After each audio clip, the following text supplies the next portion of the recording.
Hello नमस्कार everybody. दोस्तों, ज्ञानशिला educational trust में आपका स्वागत है। दोस्तों, आज हम एक सेमिनार रखा आज हमने, जो कि आप जानते हो कि ज्ञानशिला एजुकेशनल ट्रस्ट हमने स्टार्ट किया था, जिसमें हम कुछ जरूरतमंद बच्चों को निःशुल्क पढ़ाते हैं। अभी तक इसके हम 3 सेंटर्स चंदोसी में खोल चुके हैं। आपने देखा ही होगा, जो लोग लगातार व्यू करते हैं हमारे वीडियोस को इंस्टा पर, फेसबुक पर और यूट्यूब पर। तो बात कर रहे हैं हमारे 3 सेंटर्स की। 3 सेंटर, जो कि पहला सेंटर सीकरी गेट में है, जिसको नैन्सी मैम चलाती हैं। दूसरा सेंटर हमारा हनुमानगढ़ी पर है, जिसमें खुशबू मैम पढ़ा रही हैं इस समय। और तीसरा सेंटर जिसमें साक्षी मैम पढ़ाती हैं, जो कि बड़ा बाजार में है। दोस्तों, बात करें अगर हम अपनी जर्नी की, अभी एकदम से नहीं कह सकते कि 3 सेंटर हमारे चल रहे हैं, क्योंकि पहले एक स्टार्ट हुआ, फिर दूसरा स्टार्ट हुआ, फिर तीसरा स्टार्ट हुआ, और पहला स्टार्ट होने से पहले भी हमने कुछ काम किया। तो बात करें अगर हमारी जर्नी की, तो सबसे पहले हम सब लोगों ने मिलकर सोचा कि कुछ बच्चों के लिए किया जाए जो बच्चे पढ़ नहीं पाते हैं। हमने सोचा कि क्यों ना उन बच्चों का एडमिशन कराया जाए स्कूल में, जो बच्चे स्कूल में एडमिशन करने के लिए अनेबल हैं। उनके पेरेंट्स उन्हें स्कूल में एडमिशन नहीं करा पा रहे हैं, या वो जागरूक ही नहीं है। तो हमने सोचा क्यों ना उन्हें जागरूक करा जाए कि भाई, पढ़ाई बहुत जरूरी चीज है। पढ़ाई एक ऐसा व्यापार है जिससे आप किसी भी तरह की परेशानी का हल निकाल सकते हो। तो हमने सोचा कि क्यों ना उन बच्चों का एडमिशन कराया जाए। अच्छा, जब पहला हमारा सर्वे हुआ, उससे पहले हमने नैन्सी मैम से बात की कि नैन्सी मैम, कहाँ जाया जाए सबसे पहले, जहाँ पे बच्चों को जहाँ हमें ऐसे बच्चे मिले जो कि पढ़ नहीं पा रहे हैं। तो नैन्सी मैम हमें एक स्लम एरिया में लेके गई, और वहां पर हमने देखा कि बहुत ज्यादा ऐसे बच्चे हैं जिन्हें पढ़ाई से कोई मतलब ही नहीं है। या तो वो स्कूल जा ही नहीं रहे हैं, और जा रहे हैं तो उन्हें पढ़ाई से कोई मतलब नहीं है। सिर्फ उन्हें ये मतलब है कि मिड डे मील में क्या मिला, आज खीर मिलेगी, आज पराठे मिलेंगे, आज क्या मिलेगा। तो उन्हें सिर्फ इसी बात से मतलब था। अच्छा, हमने सोचा कि इनका अगर हम स्कूल में जो बच्चे एडमिशन जो जा रहे हैं, ज्यादातर बच्चे नहीं भी जा रहे हैं, अगर उनका एडमिशन करा भी दिया, तो जैसे कि वो खिचड़ी खा रहे हैं, ये भी खिचड़ी खाने पहुंच जाएंगे। पढ़ाई का कहाँ संबंध हुआ इनसे। तो हमने सोचा क्यों ना स्कूल में एडमिशन कराने से पहले इनको पढ़ाया जाए, इनको पढ़ाई का महत्व समझाया जाए। तो इसी तरीके से हमने पहला अपना सेंटर, जो कि सीकरी गेट में है, हमने स्टार्ट किया। नैन्सी मैम ने कहा कि हाँ, मैं इसमें आगे आती हूँ और अपना पहला बैच की टीचर मैं बनूंगी। तो मैं इनका धन्यवाद देना चाहता हूँ कि इन्होंने चुना अपने आप को, और अपने 24 घंटे में से 1 घंटा, बल्कि 1.5-2 घंटे हो जाते हैं, बच्चों को भी पढ़ाती हैं। और पढ़ाने के साथ साथ ये बच्चों को मैनर्स भी सिखाती हैं कि लाइफ में हमें किस तरह से आगे बढ़ना है और किस तरह दूसरों का सम्मान करना है। ये सब बातें भी सिखाती हैं। बैच चलते हुए 3-4-5 महीने हो गए हैं, और बहुत ही अच्छा चल रहा है। बच्चे बहुत ज्यादा डेवलप भी हो गए हैं। पहले वो बच्चे गंदे गंदे से आया करते थे, अब वो बच्चे साफ भी रहना सीख गए हैं। उनमें मैनर्स भी भर दिए इन्होंने मैम ने, क्योंकि एक पढ़ा लिखा इंसान समाज को रोशन कर सकता है। एक जो मोमबत्ती है, वो जल तो रही है, लेकिन वो जल के ही दूसरे आसपास के एरिया को रोशन कर सकती है। वो खुद जल रही है, लेकिन वो रोशन कर रही है। तो नैन्सी मैम के लिए मैं चाहता हूँ आप सब लोग एक बार क्लैपिंग करें। पहला सेंटर की बात कर रहे हैं, तो पहला सेंटर हमारा बहुत अच्छे से चल रहा है, और अभी भी चल रहा है। आज भी हम संडे में बच्चों से मीटअप करने गए थे। तो उसके बाद हमने सोचा कि दूसरा सेंटर अपना खोला जाए। दूसरे सेंटर की बागडोर संभालने के लिए प्रियंका मैम सामने आई। प्रियंका मैम ने कहा कि भाई, दूसरा सेंटर मैं खोलने के लिए तैयार हूँ। दूसरा सेंटर हमने स्टार्ट किया। वहां भी बच्चे हमने स्लम एरिया के पकड़े, और हमने अच्छे से उनको पढ़ाना स्टार्ट किया। हमने मतलब प्रियंका मैम ने स्टार्ट किया। प्रियंका मैम ने 2-3 महीने अच्छे से उनको पढ़ाया। उसके बाद प्रियंका मैम की एक जगह जॉब लग गई है, तो प्रियंका मैम की जगह खुशबू मैम पढ़ा रही हैं। प्रियंका मैम के साथ साथ वर्षा मैम ने भी पढ़ाया था। वर्षा मैम और प्रियंका मैम दोनों मिलकर पढ़ाती थी, और अब इनकी जगह पे खुशबू मैम पढ़ा रही हैं। बैच ये भी हमारा बहुत अच्छा चल रहा है, और इसमें भी हमारे लगभग 40 से 50 बच्चे हैं, और पहले वाले बैच में भी 40 से 50 बच्चे हैं। बहुत ही अच्छे दोनों बैच चल रहे हैं। अब दोनों बैच चलते हुए हमारे 5-6 महीने हो गए। हमने सोचा क्यों ना अब तीसरा बैच स्टार्ट किया जाए, क्योंकि बैच स्टार्ट करने के लिए हमें सबसे पहले एक टीचर चाहिए जो निःशुल्क पढ़ाने के लिए तैयार है। बच्चे तो हमें बहुत मिल जाएंगे, लेकिन टीचर्स की नीड है, जो टीचर्स बिना सैलरी के पढ़ाने को तैयार हो जाए। तो फिर तीसरी मैम हमारी साक्षी मैम, उन्होंने कहा भाई, मैं 9th और 10th क्लास को इंग्लिश का बैच पढ़ा सकती हूँ, और मैं कोई फीस ले लूंगी। हालांकि वो पिछले 2-3 साल से पढ़ा रही थी, वो फीस लेके ही पढ़ा रही थी, लेकिन इस बार कहा कि इस बार मैं निःशुल्क पढ़ाऊंगी। तो पहले तो मैं चाहता हूँ कि प्रियंका मैम, वर्षा मैम और खुशबू मैम की ताली हो जाए। और बात कर रहे हैं साक्षी मैम की, तो साक्षी मैम ने भी बैच स्टार्ट कर दिया है 1 मई से। आज शायद 6-7 दिन हो गए बैच को चलते हुए। वो बैच भी अभी उसमें स्टार्टिंग में 15 बच्चे हैं, और 30 स्टूडेंट्स के हमने उसमें स्पेस रखा है, 30 स्टूडेंट्स तक ही उसमें रखना है। तो इस तरह से हमारे 3 बैच अभी तक चल रहे हैं।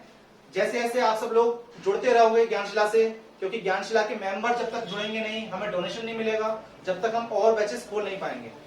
तो मैं चाहता हूं ज्यादा से ज्यादा लोग ज्ञानशिला से जुड़ें। केवल 50 रुपये महीना दें। 50 रुपये महीना कोई बहुत बड़ी चीज नहीं है अगर आप अपने समाज को बेहतर बनाने के लिए तैयार हैं। तो आपने देखा होगा, मैं एक एग्जाम्पल देता हूँ, पुराना भगत सिंह, चंद्रशेखर आजाद, राजगुरु और ये सब लोग, और भी बहुत सारे नाम हैं, लेकिन कुछ नाम फेमस हो गए हैं, ज्यादा लोग उन्हें ही जानते हैं। जैसे कि एक नाम था जतिन दास, शायद आप में से किसी ने सुना हो, नहीं सुना, कोई बात नहीं। तो जब चंद्रशेखर आजाद, राजगुरु और भगत सिंह को जब फांसी की सजा हुई थी, उस समय जब वो जेल में थे तो उनके साथ में और भी बहुत सारे लोग थे, क्रांतिकारी थे लोग। सबका तो नाम नहीं हुआ, लेकिन इन तीनों का नाम ज्यादा है क्योंकि इन तीनों को फांसी हुई थी। तो इनके साथ में एक थे जतिन दास, जतिन दा बोलते थे उन्हें, वैसे जतिन दास नाम था उनका। तो उस समय इन्होंने भूख हड़ताल करी थी जेल में। तो भूख हड़ताल के दौरान जतिन दास भूख से ही मर गए थे, वो थे जतिन दास। आप कभी पढ़ना उनके बारे में, सुनना, मुझे बहुत, मैं एकदम गूज़बम्स आ जाते हैं जब मैं उनका पढ़ता हूँ, मुझे बहुत अच्छा लगता है उनका।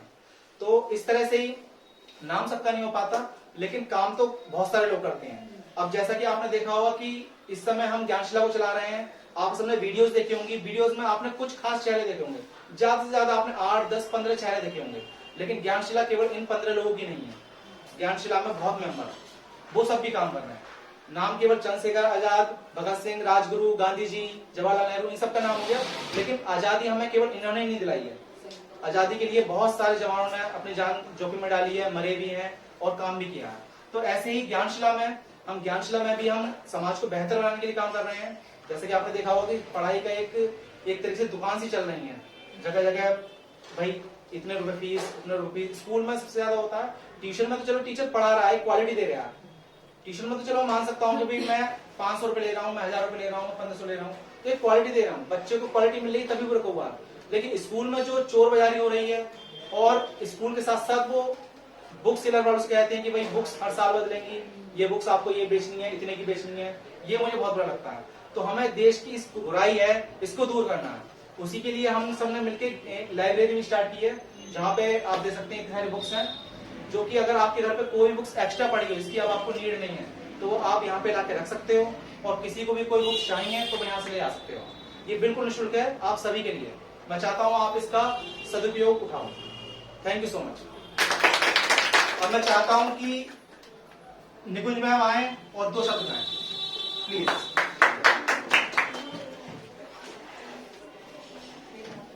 हेलो दोस्तों, ज्ञानशिला एजुकेशन ट्रस्ट में आपका स्वागत है। और मैं यही कहना चाहूंगी सबसे पहले तो कि जैसे आप सर ने कहा था कि ज्ञानशिला में आपको कुछ खास चेहरे ही दिखाई देंगे, जैसे कि आमतौर पर हम लोगों को भी आप बहुत देखते होंगे जगह जगह सर्वे पर या हमें किसी न किसी बात पर स्पीच देते हुए। लेकिन आज हमारे जनरल सेक्रेटरी हैं उज्जवल सर, उनकी आज मुझे बहुत अच्छी बात लगी। उन्होंने कहा था कि जिस तरह जो हमारे वॉलंटियर्स हैं, जो आपको हो सकता है दिखाई ना दे किसी उसमें, वो एक पहिए की तरह काम करते हैं। ये बात बिल्कुल है कि नहीं? अच्छा बताइए।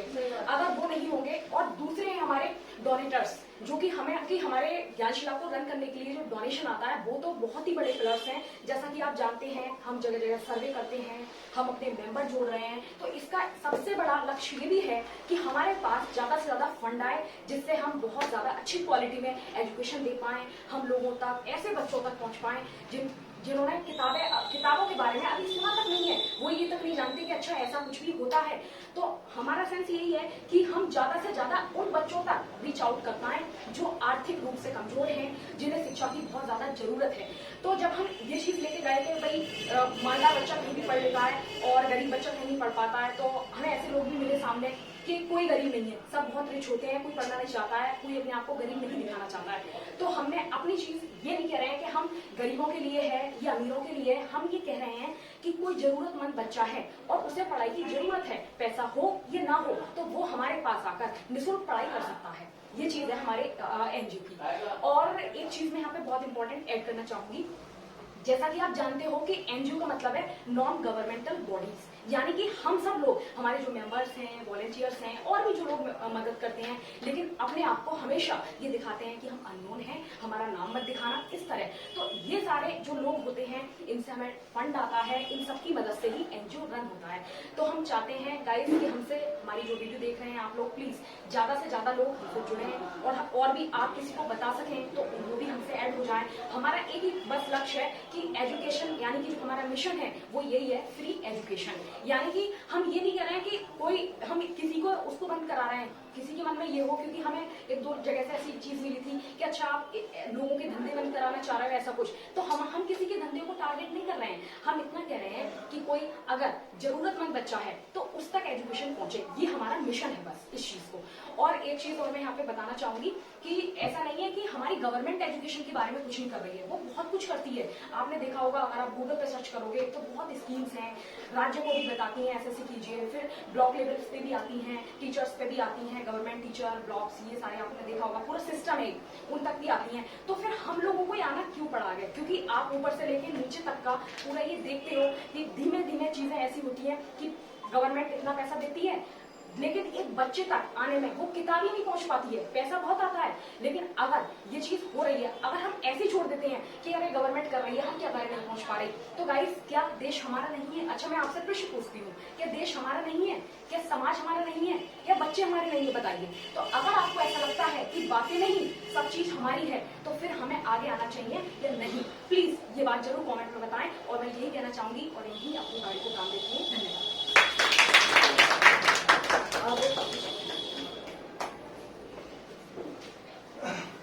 तो निकुंज मैम ने बहुत ही अच्छी बात की कि क्या देश हमारा नहीं है, क्या हमें इसके लिए काम नहीं करना चाहिए? जैसे कि सब लोग अपने लिए जी रहे हैं, सभी लोग कर रहे हैं, तो लेकिन हम लोग निकले हैं, थोड़ा सा अपना समय निकालते हैं जरूरतमंद बच्चों के लिए। तो मैं चाहता हूं कि को ज्ञानशिला को लेकर दो शब्द नैन्सी मैम कहें।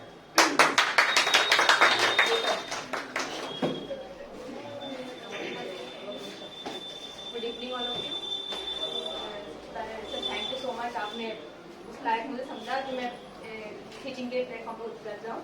वैसे मैं पढ़ा तो 2 साल पहले से भी रही थी, पर अब मुझे ज़्यादा मजा आ रहा है। वैसे मुझे बीएड करना है, तो वहाँ मुझे एक्सपीरियंस के लिए मुझे दूसरे स्कूल्स में भेजा जाएगा, तो मुझे बोर्ड चाहिए होगा, वहाँ मुझे लिखने के लिए भेजा जाएगा। वो चीज़ मुझे सर ने दी, तो मुझे अब बोर्ड पे लिखना आ रहा है।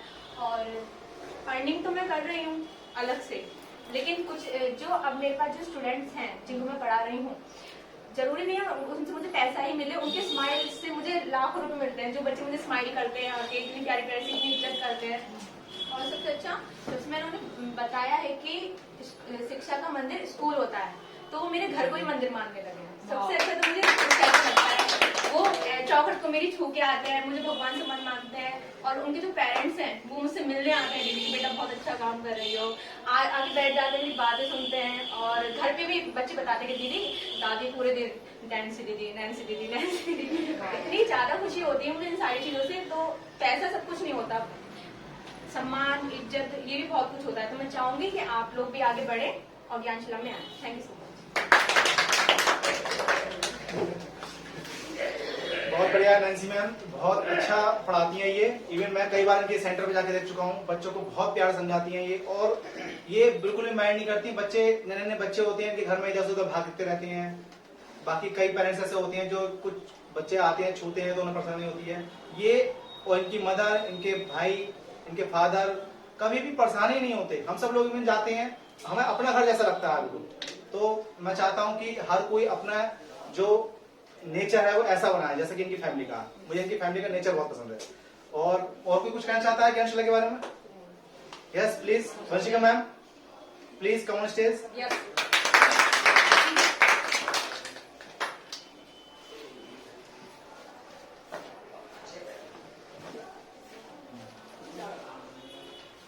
हेलो गाइस, वैसे तो इतने सारे सेमिनार हो चुके हैं जैसे कि आपने देख रखा है। बोलने के लिए तो ज्ञानशिला के लिए कोई कैप्शन की जरूरत ही नहीं है, क्योंकि जहाँ पे अच्छाई होती है वहाँ कोई कैप्शन होना ही नहीं चाहिए। जिस तरीके से हमारा काम चल रहा है उस तरीके से आगे चलता रहेगा। अगर आप लोगों का सपोर्ट होगा तो हम बहुत आगे जाएंगे, और शायद हम आगे जाएंगे तो शायद हमारा कहीं ना कहीं देश भी आगे जाएगा। बस हम यही चाहते हैं कि आप हमारे साथ बने रहें, और आप और लोगों को भी हमसे ऐड करें। हमारी यही कोशिश रहेगी कि हम आपको कभी नाराज नहीं करेंगे, और खासकर शिक्षा के लिए। और कुछ तो मैं कुछ ज्ञानशिला के लिए बोलना नहीं चाहूंगी, क्योंकि इसका स्लोगन में सब कुछ बोल दिया है, ज्ञानशिला नई भारत की तक्षशिला। सो बस मैं यही कहना चाहूंगी। So thank you Vanshika. Vanshika हमारी स्पोक्स पर्सन है, अक्सर इवेंट्स पे इन्हें ही बोलना होता है। तो आज का मैं चाहता हूं कि ये सेमिनार हम यहीं एंड करें, लेकिन एंड करने से पहले मैं कहना चाहता हूं कि अगर आप हमसे कन्विंस हैं, अगर आप चाहते हैं कि आप भी हमसे जुड़ना चाहते हैं, और यस हाँ प्लीज वन मोर पर्सन हमारे सामने बैठे हैं, हम चाहते हैं कि हर्षित सर भी आए स्टेज पर और कुछ दो शब्द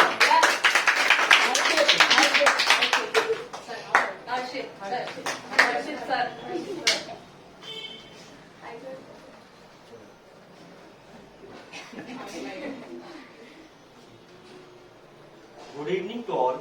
मैं हर्षित, इस ज्ञानशिला एजुकेशन ट्रस्ट का एक मेंबर या कह सकते हैं फैमिली मेंबर, ये हमारी फैमिली है। तो काफी कुछ सर बता चुके हैं, हमारे नैन्सी ने बताया, निकुंज मैम ने बताया, वंशिका ने बताया, काफी कुछ बताया। तो हाँ, हम बहुत सारे सर्विस पे गए, हम फंड रेज करने के लिए अलग जगह गए हैं, अपने चंदूसी मंडी गए थे और भैरवी मंडी भी गए थे। तो वहां पर एक सवाल आया कि जरूरत क्या है एनजीओ की। वही जब गवर्नमेंट स्कूल्स हैं, ठीक है, मतलब गवर्नमेंट स्कूल चल रहे हैं, जब बच्चे वहां पढ़ सकते हैं, वहां खरीदने की जरूरत नहीं है, तो फिर तुम यहाँ क्या कर रहे हो, तुमने खोला ही क्यों जरूरत है? तो तुम समाज को कहीं गलत डायरेक्शन में ले जा रहे हो। ये गलत चीज है, ये तुम सिस्टम से बाहर जा रहे हो। पर इस चीज में मैं ये कहना चाहूंगा कि सिस्टम उनका कहना है गवर्नमेंट है, गवर्नमेंट अपना सब स्कीम्स निकालती है, निकुंज ने बताया सब स्कीम्स निकलती हैं, सब चीज चलती है, हम लोग गवर्नमेंट को वोट देते हैं, गवर्नमेंट के बाद हमारा टैक्स है, वो उसको लगाते भी हैं, वो अपनी सारी स्कीम्स को एप्लीकेबल भी करते हैं स्कूल्स पे, कॉलेज पे। पर फिर भी हमें एनजीओ की जरूरत कहाँ है? तो सबसे पहले मैं एक बात कहना चाहूँ कि एनजीओ ऐसा नहीं कि चंदूसी में खुला है पहली बार, ये पूरे ऑल ओवर इंडिया में, हर स्टेट में, हर सिटी में, हर जगह है। गांव तक एनजीओ पहुंचे हुए हैं और डिफरेंट फील्ड्स में काम कर रहे हैं, चाहे वो एजुकेशन हो, चाहे वो हेल्थ हो, चाहे वो थोड़ा क्लॉथ प्रोवाइड करना हो गरीब जो होते हैं, ठीक है, और बहुत सारी चीजों में एनजीओ हैं। तो ऐसा नहीं कि एनजीओ पहली बार खोल रहे हैं या फिर हम लोग कुछ गलत चीज कर रहे हैं या हम समाज में कुछ गलत रास्ते से करने की कोशिश कर रहे हैं। ये सब पहला पॉइंट तो है कि सब जगह चल रहा है, ये ऐसा ही होता है और चलता है।